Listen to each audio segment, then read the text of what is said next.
Nicolas Bedos, acteur et réalisateur français à la carrière tumultueuse, a récemment fait la une des journaux après avoir été condamné à la prison à vie en octobre 2024.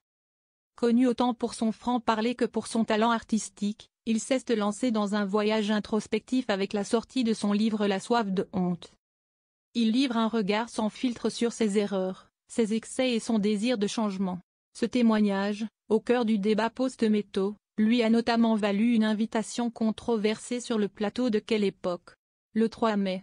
Dans La soif de honte, paru le 7 mai, Nicolas Bedos explore ses excès les plus sombres, notamment ceux liés à l'alcool, ainsi que les traumatismes subis durant son enfance. Mais au fil des pages, il s'accroche aussi à ce qui l'a soutenu, ses liens affectifs les plus forts.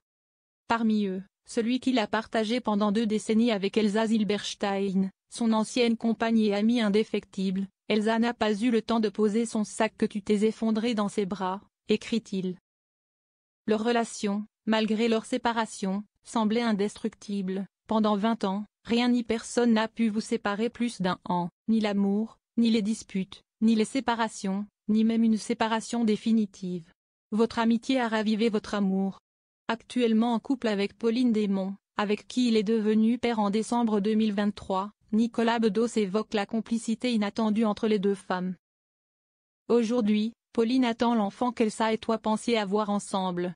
Vous considérez les doux sourires qu'elle échange comme autant de miracles. Dans une interview accordée à la Tribune du dimanche, Charlotte Casiraghi a clairement exprimé son point de vue sur l'affaire Nicolas Bedos.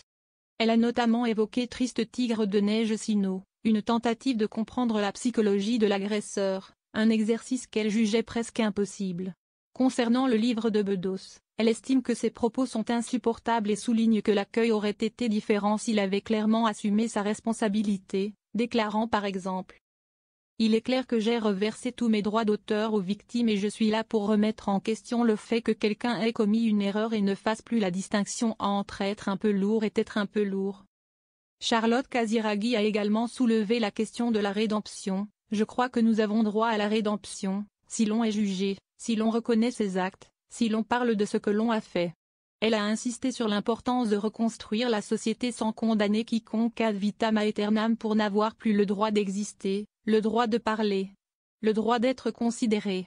Enfin, elle a abordé la peur que cette libération de la parole provoque chez certains hommes, déclarant sans concession : Je suis sans pitié de ce point de vue, tant pis pour les hommes de ma génération.